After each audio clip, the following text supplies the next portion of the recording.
أعوذ بالله السميع العليم من الشيطان الرجيم. بسم الله الرحمن الرحيم. السلام عليكم ورحمة الله وبركاته. الحمد لله والصلاة والسلام على رسول الله وعلى آله وصحبه ومن والاه. سبحانك لا علم لنا إلا ما علمتنا إنك أنت العليم الحكيم. ربنا اشرح لنا صدورنا ويسر لنا أمورنا واحلل عقدة من ألسنتنا يفقه أقوالنا. ربنا يسر ولا تعسر يا كريم. اللهم زدنا علما وارزقنا فهما برحمتك يا أرحم الراحمين. اللهم نورنا بنور علمك وأبعدنا النسيان برحمتك يا أرحم الراحمين. اللهم ارزقنا فهم النبيين وحفظ المرسلين برحمتك يا أرحم الراحمين. صلى الله على سيدنا محمد وعلى آله وصحبه وبارك وسلم والحمد لله رب العالمين. Tuan-tuan dan rahmati Allah, Alhamdulillah, syukur kepada Allah Subhanahu wa Ta'ala. Bagi yang bahagia ini, Allah mengumpulkan kita dalam majlis talaqi dan musyafahah Al-Quran. Mudah-mudahan kita mendapat keberkatan daripada Al-Quran dan Allah kurniakan kita dengan syafaat Al-Quran di akhirat nanti insya-Allah. Dan terus mulakan ada lagi Al-Quran untuk apa kita? 277 270.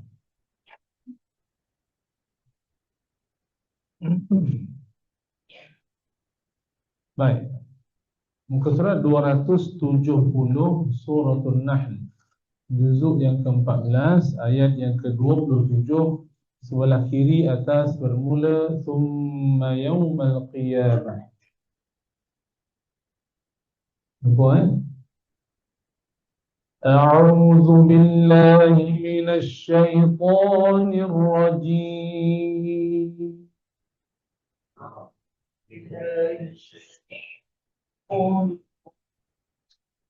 Bismillahirrahmanirrahim.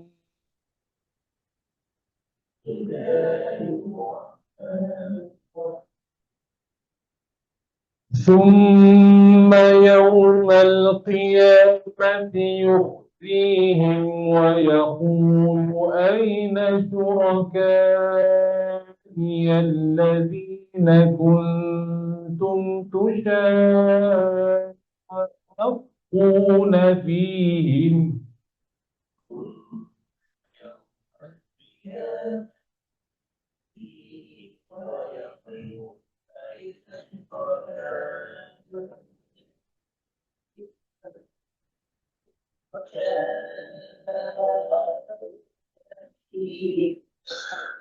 قال الذين أوتوا العلم إن الخزي اليوم والسوء على الكافرين.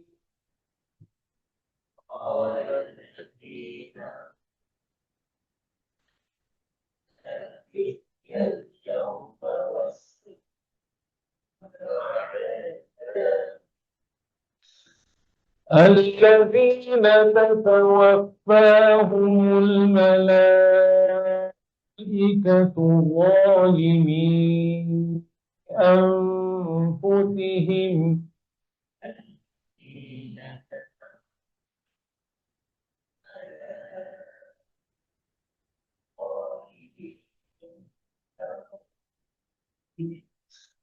فألقوا السلم ما كنا نعمل من سوء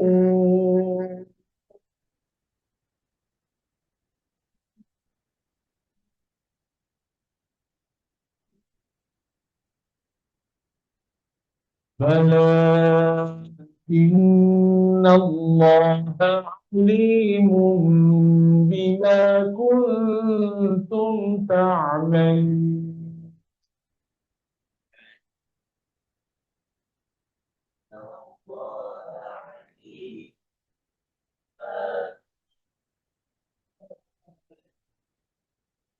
فادخلوا أبواب جهنم خالدين فيها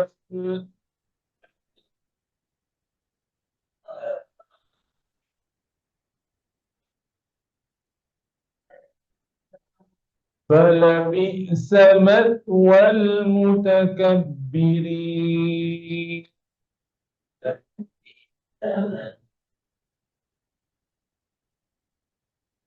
وقيل للذين اتقوا ماذا أنزل ربكم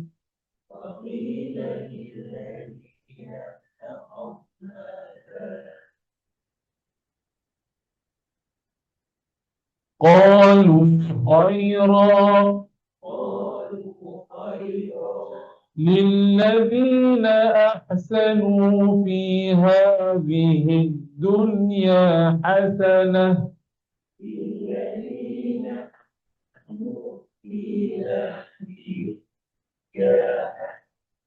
ولدار الآخرة خير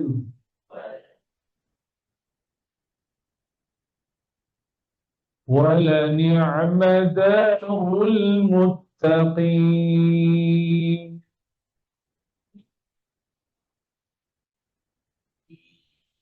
جنات عدن يدخلونها تجري من تحتها الأنهار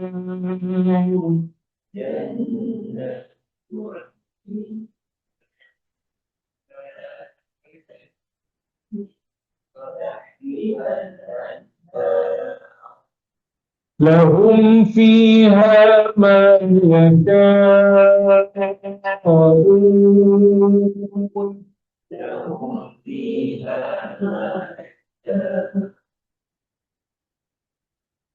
كذلك يجزي الله المتقين.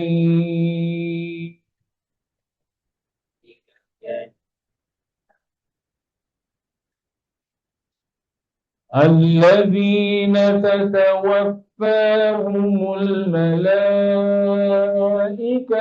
طيبين يقولون سلام عليكم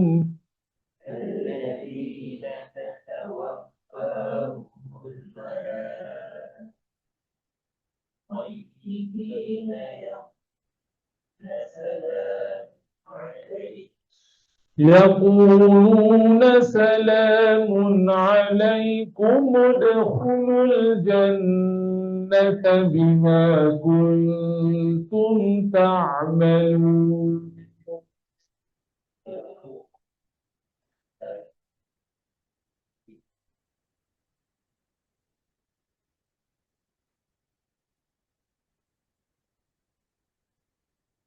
هل ينظرون إلا أن تأتيهم الملائكة أو يأتي أمر ربك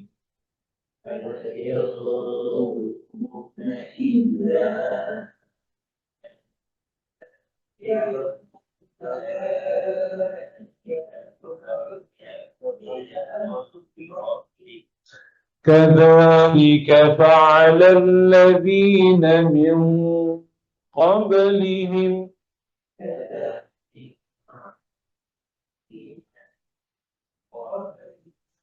وما ظلمهم الله ولكن كانوا أنفسهم يظلمون.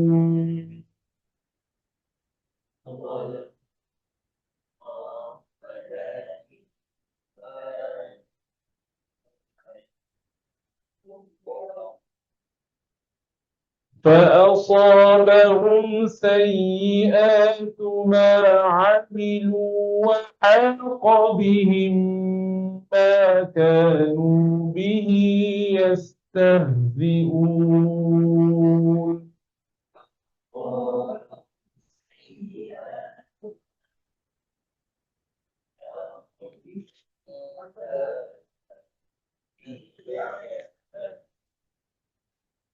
وقال الذين أشركوا لو شاء الله ما عبدنا من دونه دونه من شيء. وقال الذين كفروا لو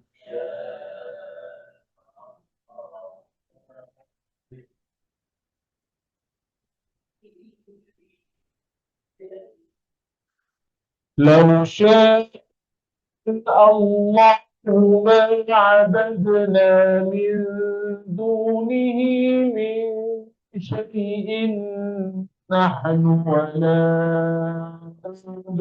آباؤنا ولا حرمنا من دونه من شيء. شاء الله ما عبدنا به شيء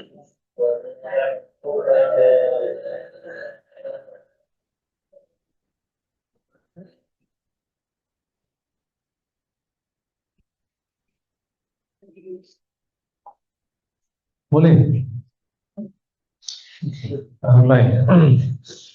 لو شاء الله ما عبدنا من دونه من شيء نحن ولا آباؤنا ولا حرمنا. لو شاء الله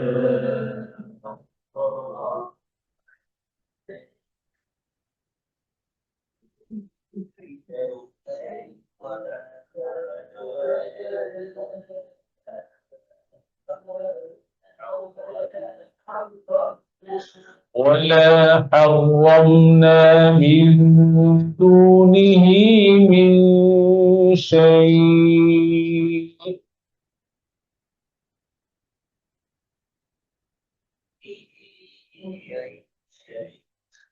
كذلك فعل الذين من قبلهم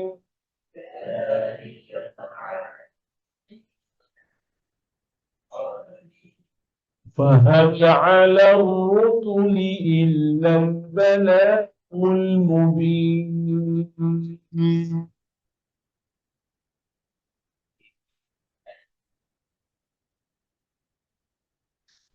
ولقد بعثنا في كل أمة رسولا أن اعبدوا الله واجتنبوا الطاغوت.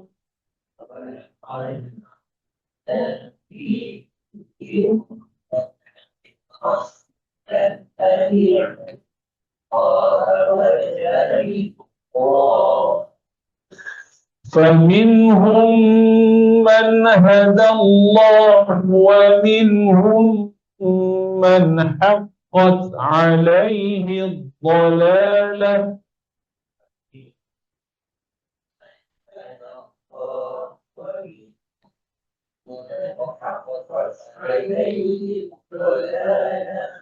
فسيروا في الأرض فانظروا كيف كان عاقبة المكذبين.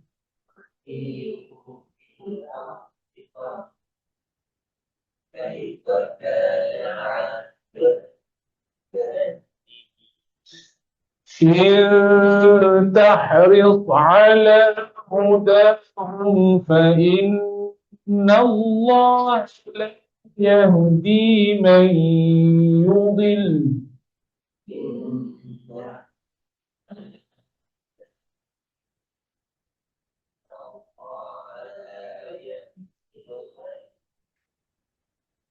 Yudhil tekankan sikit sebab lam bersabdu. Bersabdu dia kena tekankan. Yudhil.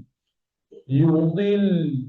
Bukan yudhil. Yudhil. Yudhil. Beza antara sabdu dengan sukun biasa.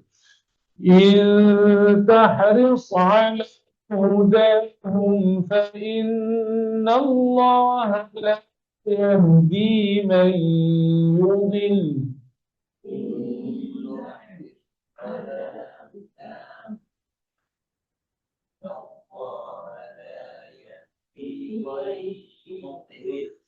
وما لهم من ناصرين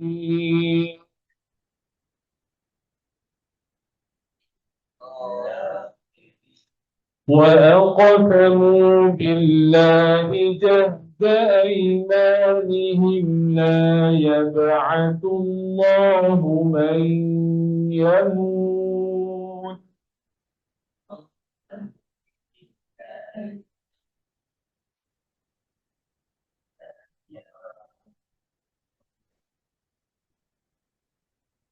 بلى وعدا عليه حقا ولكن أكثر الناس لا يعلمون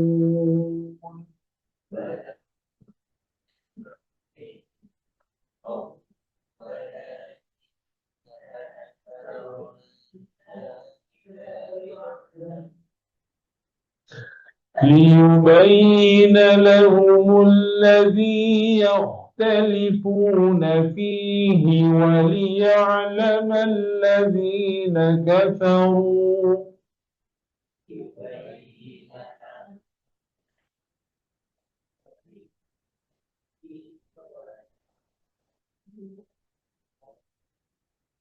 وليعلم الذين كفروا أنهم كانوا كاذبين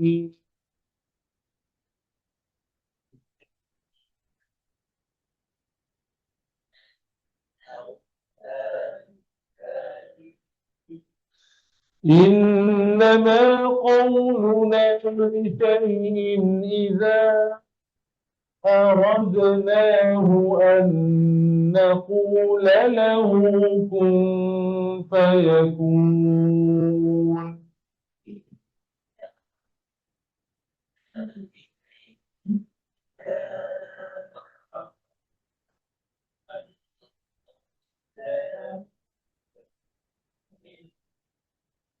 والذين هاجروا في سبيل الله من بعد ما ظلموا لنبوئنهم في الدنيا حسنة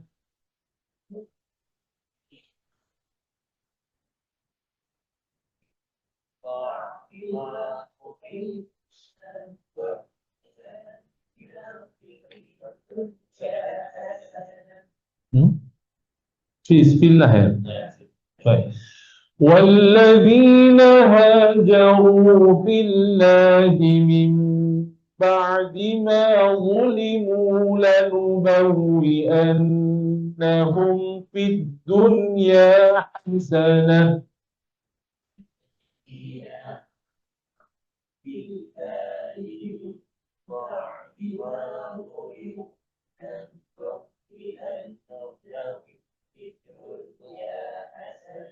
ولأجر الآخرة أكبر لو كانوا يعلمون الذين صبروا وعلى ربهم يتوكلون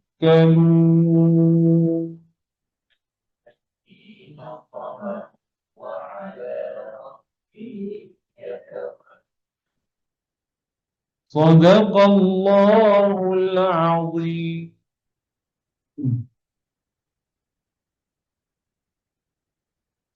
Baik, alhamdulillah. Ada soalan ke?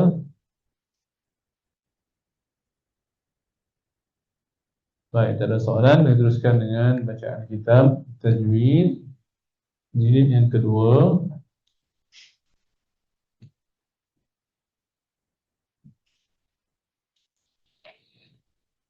Untuk surat 278. Betul? Bagi yang ada kitab ni baru siap dicetak dan mula diedarkan. Jadi dalam grup Jilatu Quran itu ada diiklankanlah siapa yang nak menempah. Kemudian yang dah menempah lama itu pun kita akan tempah lah. Kita akan buka sehingga bila? Hujung minggu ni. Hujung minggu ni lah. Kalau tempah tu boleh tempah lah. Dan ada sebagian yang dah tempah lama.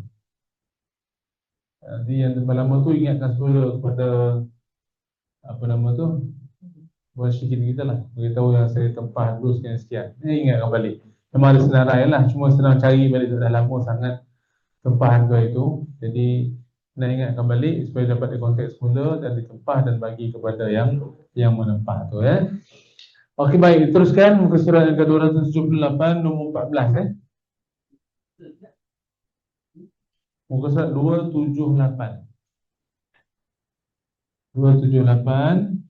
nombor yang 14. Kita sedang bincang tentang istilah ad-dhabt, istilah tanda-tanda bacaan dalam Al-Quran Baik, 14 alif kecil, nun kecil, waw dan ya. Semua tu ditulis dalam bentuk tulisan yang kecil, menunjukkan huruf yang wajib dibaca. Huruf yang wajib dibaca. Contohnya maliki, mim lepas tu ada alif kecil. Maka alif kecil tu wajib dibaca secara huruf apa? Huruf mad. Huruf mad alif. Maka panjanglah maliki. Okey. Yang kedua nun jil. Nun besar, dalam rumah nun besar tu ada nun kecil pula. Nun kecil tu wajib dibaca sebagai huruf apa? Nun apa? Nun sukun. Nun sukun. Maka hukumnya nun mati jumpa jim ikhfa haqiqi. Kalau baca dia mula nun jil. Begitu Seterusnya yalhuna. Lepas waw tu ada waw kecil. Waw kecil. Waw kecil wajib dibaca secara kat situ tu. Huruf waw apa? Waw ma. Panjang bacaan yalhuna. Seterusnya ila fihim, pada i ada yang kecil, maka ya tu dibaca sebagai ya mad. Pada la ada alif kecil macam alif mad, maka memberi kesan dalam bacaan dibaca panjang. Ila fihim. Kita selalu ingatkan dalam Al-Quran, huruf tu besar atau kecil bergantung kepada apa? Tanda yang ada pada dia. Kalau tanda dia keadaan dia huruf mad, maka mad lah. Kalau dia berbaris, maka bunyilah baris dia. Kalau apa keadaan lah, kalau kadang-kadang alif kecil tapi atasnya ada hamzah, maka alif kecil menjadi apa? Rumah bagi hamzah. Begitulah keadaan dia. Bila huruf-huruf kecil ni jangan diabaikan. Kadang-kadang ada orang dia tertinggal baca huruf kecil ni, dia kata ini bukan huruf ni, apa macam ni, ya lain bentuk ni. Itu tak Itu salah pandangan begitu. Huruf kecil tetap kena baca, wajib baca mengikut keadaannya. Kalau baris, bunyilah baris. Kalau sukun, sukunlah dia ya. Okey, baik.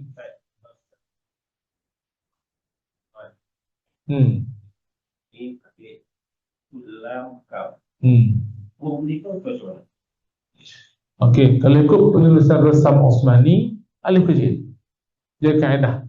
Tapi kalau yang tak ikut kaedah, satu dah ada tulis mim alif panjang, betul lam, betul kaf. Yang betulnya mim lam tu sambung, kemudian kaf. Ikut Rasam Osmani lah, letak alif kecil pada mim itu. Tak tulis dari besar, itu kaedah penulisan. Dia memang alif ya tulisan dia. Ya betul lah. Yalah, ya betul segi tulisan boleh baca, tapi kaedah Rasam Osmani tidak menepati. Mana kalau nak tulis Quran kena ikut Rasam Osmani. Tapi kalau kita nak tulis kataan apa benda, tulis je lah ya biasa tu. Macam alamin, rabbil alamin. Alamin alif kecil. Tapi kalau baca cakap tulisan biasa ni, fil alam tu ain alif besar ditulis. Jangan jumpa lah kalau tulisan biasa teks Arab ni dipakai kecil-kecil dah ada. Biasa alif besar ditulis. Tapi kalau teks Quran dia ada kaedah dia. Kaedah apa? Rasam Osmani. Rasam Osmani pun Nabi yang telah tetapkan begitu keadaan penulisannya. Maka cara tulis itu pun adalah Segi istilahnya tauqifi. Tauqifi ni tulisan yang Nabi sendiri peraku. Nabi nak macam ni. Wahyu lah Okey, boleh Baik. Jadi kita kena bezalah teks Al-Quran dengan teks selain Al-Quran. Seterusnya, yang ke-15. Dulu kecil selesai 15 ada garisan. Ada garisan. Menunjukkan arahan melakukan sujud di atas atau di bawah kalimah. Tanda garisan. Biasanya tunjukkan ialah sebelum kita sampai kepada akhir ayat yang disunatkan sujud. Sama ada satu ayat atau ayat yang sama atau dua ayat sebelum. Masa baca terjumpa dah. Kenapa lah bergaris? Bila bergaris maksudnya apa? Isyarat. Nanti di hujung nanti akan jumpa tempat untuk sujud tilawah. Boleh Maknanya bukan saja letak lah. Bukan negara itu salah. Bukan salah. Tanda isyarat nanti jumpa yang bentuk nombor 16 tu. Akan jumpa di akhir ayat tu kubah masjid. Itu tempat kita disunatkan sujud tilawah. Maka bolehlah sujud. Jadi garisan tu apa dia? Isyarat. Jumpa tu bersedia. Kita akan jumpa ayat terdekat ni nanti tempat yang disunatkan sujud. Contohnya fasjudu lillah. Atas dia ada garisan. Baik. Seterusnya 16. Tanda kubah masjid ni menunjukkan tempat berhenti untuk melakukan sujud. Contoh ayat tadi, fasjudu, ada garisan ke atas. Lillahi wa'budu. Ayat akhir dia kan? Akhir ayat tu ada lambang kubah masjid, maka kita disunatkan melakukan sujud tilawah. Sama ada di dalam solat ataupun di luar solat. Kalau kita baca jumpa dalam solat, kita dah sujud, boleh disunatkan. Di luar solat kita baca, jumpa, boleh sujud. Okey. Contoh ada orang dia baca Quran, dia nak khatam baca Quran. Jadi dia letakkan dekat depan dia tu mushaf yang besar, yang ada kaki. Dia buat sembahyang tahajud malam pun semua, dia sembahyang dekat tempat tu lah, dia letak Quran. Jadi dia akan baca satu muka dia baca dalam sembahyang dia. Istiqamah tambah ada khatam contohnya kan. Jadi dalam bacaan tu nanti dia akan jumpa tempat-tempat sujud. Maka jumpa macam ni, dia terus saja Allahu Akbar sujud. Dia boleh tegak tadi sampai ayat ni, fasjudu lillahi wa'budu Allahu Akbar sujud. Macam pagi Jumaat tu, sajada wajhiya lillazi khalaqahu, habis dia balik Allahu Akbar, sambung bacaan. Atau di luar solat kita disyaratkan untuk ada apa? Ada wudu, menutup aurat dan menghadap kiblat. Okey, cukup syarat ni, bolehlah kita buat sujud tilawah. Sampai di ayat tu terus Allahu Akbar sujud. Ada kiblat, tutup aurat.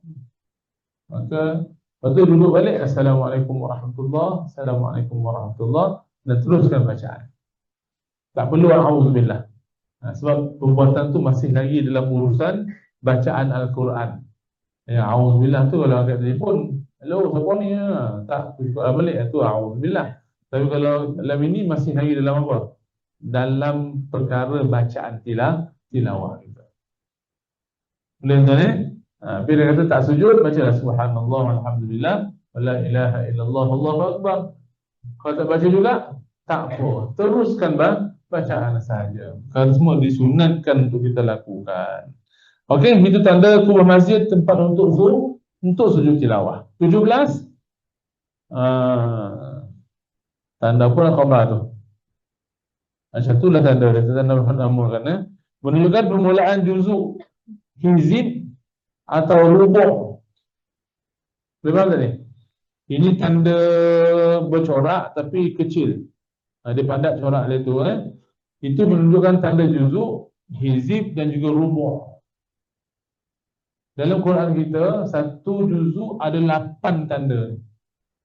Satu juzuk ada 8 tanda. Ada 8 pembahagian. Atau dia panggil 8 makro'. Satu juzuk ada 8 tanda ini. Kemudian pembahagian juzuk tu pula dia ada 2 pembahagian. 4 tu bagi 2. 4 yang pertama tu setengah juzuk, 4 tanda yang kedua juzuk yang berikutnya. Maka dikira 4 yang pertama tu sebagai satu hizib. Satu hizib. 4 yang kedua dah masuk hizib yang kedua. Maksudnya satu juzuk ada 2 hizib. Hizib ni bahagian maksudnya. Nampak tak tu? Nampak kan? Kau tak nampak? Hizib setengah juzuk. Dia katalah macam ni. 1, 2, 4, 5, 6, 7. Betul tak? Betul lebih. Dia tanda tu di awal kan? Di awal setiap. Tu di akhir. Kita tengok tu lupa lah. Tapi yang penting juzuk apa ni, satu juzuk ada 8. Kita buka. Tengok juzuk. Okey, kita tengok juzuk yang kedua lah, senang. Awal juzuk yang kedua. Bermula sayaqulu sufaha. Okey. 1, 2, 3, 4, 5, 6, 7, 8. Okey. Jadi 1, 2, 3, 4 sampai sini dikira satu setengah juzuk.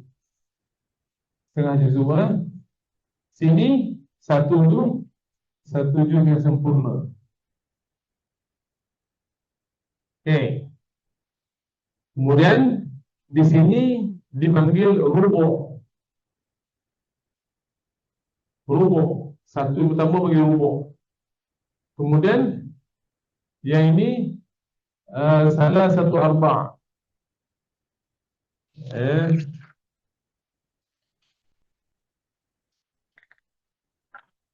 Okey, rubu' hizib.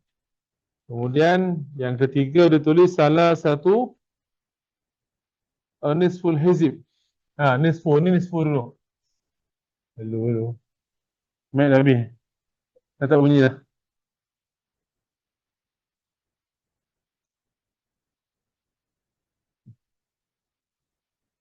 Okey. Dia suku separuh nisf.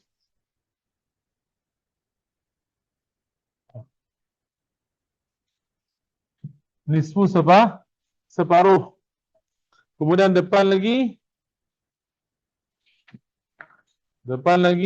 salah satu arba'. Salah satu 3/4. Salah satu arba'.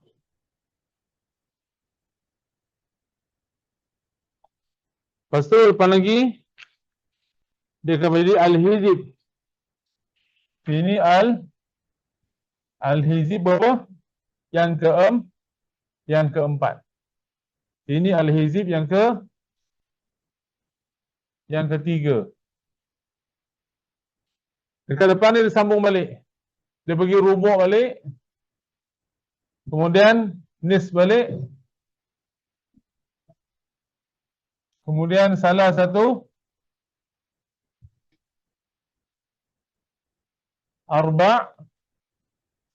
Akhir sekali masuk hizib yang berikutnya, hizib yang kelima.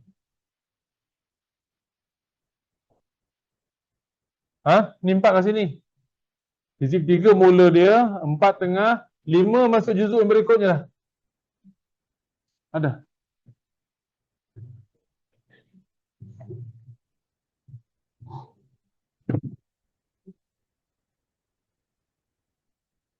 Okey. Okey. Jadi awal, jadi suku. Suku ni 1/4. Nisfu 1/2. Salah satu arba' 3/4. Kemudian penuh. Suku setengah 3/4 masuk yang baru. Sini pun sama juga. Dia akan bagi suku dulu 1/4, 1/2, 3/4 masuk yang hizib yang baru. Begitulah sampailah kepada khatam Al-Quran. Artinya satu Quran ada 20 hizib. Kalau satu juzuk ada 2 hizib. Kalau 30 juzuk ada 60 hizib. Satu juzuk ada 8 pembahagian. Ada 8 suku. Satu juzuk. Kalau 30 juzuk 8 kali 30 240 tanda yang macam kita bincang sekarang. Tanda dia apa? Dia tanda macam bintang-bintang tapi dalam yang gelap macam tu kan. Ada yang tanda bulat macam tu. Kita akan jumpa ada 8 pembahagian. Okey? Boleh? Nanti bila masuk juzuk yang ketiga, dia masuk hizib yang baru. Tengok juzuk yang ketiga, muka surat 42. Dia kata al-juz'u 3, yang tepi kecil tu. Juzuk 3 dia kata. Al-hizbu bahagian masuk yang kelima dah. Sebab juzuk 1 ada 2, juzuk 2 ada 2 dah 4 kan. Juzuk 3 dah masuk bahagian yang kelima. Itu hizib yang kelima. Okey, berikutnya tengok tanda bintang tu ditulis apa? Rub'ul hizib 5. Maksudnya dah baca 1/4 daripada hizib yang kelima tu. Berikutnya nisful hizib 5. Maksudnya kita dah masuk separuh dah kita baca hizib yang kelima. Berikutnya ditulis apa? Dia kata salah 1/4. Salah 1/4 3/4 hizib yang kelima kita dah baca. Kemudian yang berikutnya hizib yang ke-6. Habislah yang ke-5, hizib yang kelima tadi. Jadi hizib yang kelima tu ada 4 bahagian bersamaan setengah juzuk.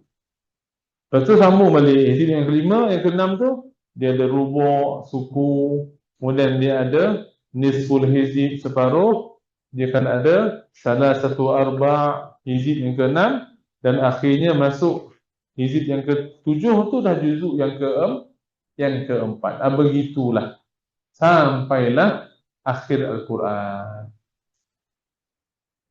Jadi pembahagian ni boleh dibahagi-bahagi ikut target kita. Nak khatam berapa kali, macam mana kita nak baca, kita boleh ikut pembahagian ni. Pembahagian ni dia seimbang. Dalam 2 muka, setengah 2 muka, macam tu lah. Setiap suku-suku ni. Dia tak boleh satu suku tu sampai 5 muka surat, tak ada. Dia akan bagi seimbang.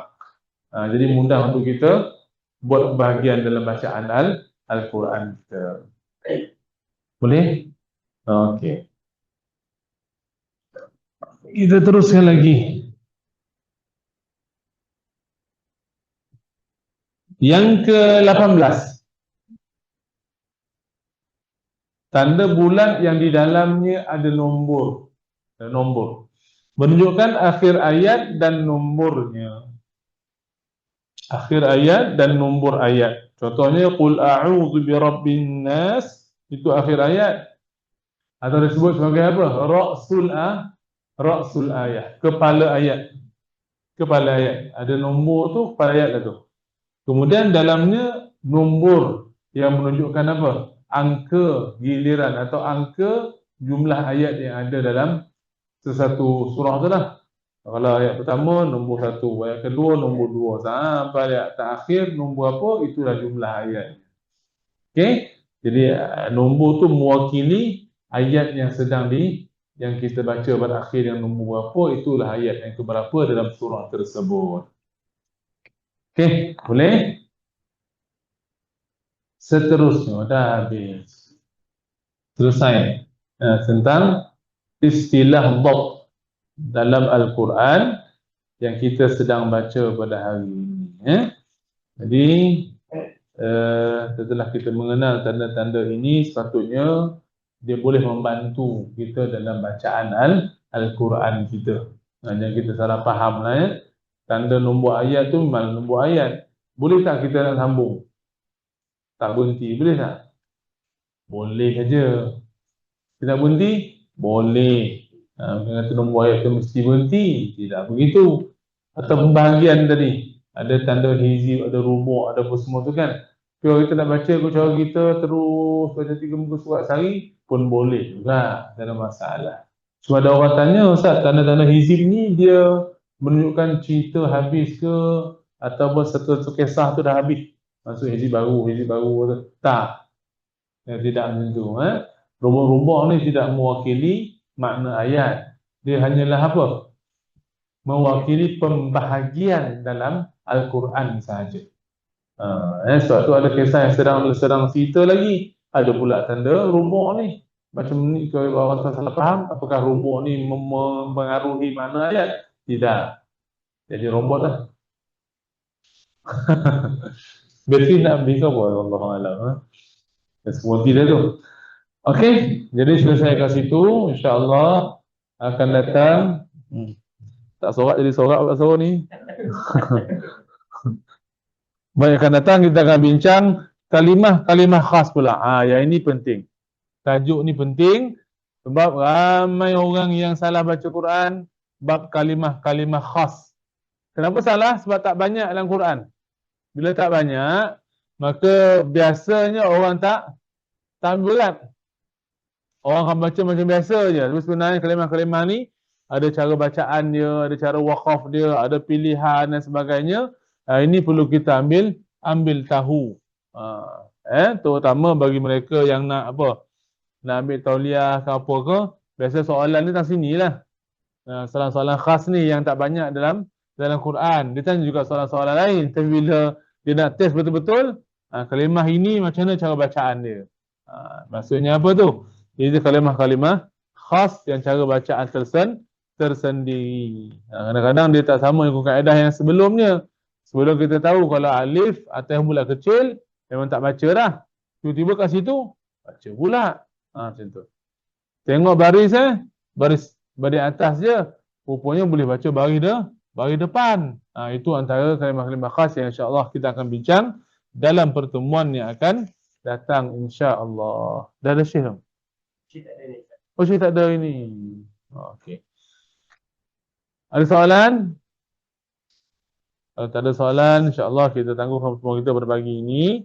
Mudah-mudahan Allah Subhanahu Wa Taala memberkati usaha kita dalam dalami Al-Quran dan kita menghidupkan Al-Quran di akhir zaman ini dengan cara talaqi musyafahah, cara kita pelajari ilmu Al-Quran ini. Mudah-mudahan kita tergolong dan golongan orang yang memelihara atau menjaga Al-Quran Karim insya-Allah. Bismillahirrahmanirrahim. Allahumma arhamna bil Quran wa'alhu lana imama wa nura wa hudan wa rahmah. Allahumma dhakkirna minhu ma nusina wa 'allimna minhu ma jahilna warzuqna tilawatahu ana al-laili wa atrafan nahar waj'alhu lana hujjatan ya rabbal alamin. Wa sallallahu ala sayyidina Muhammadin wa ala alihi wa sahbihi wa baraka wa sallam. Walhamdulillahi rabbil alamin. Taqabbalallahu minkum.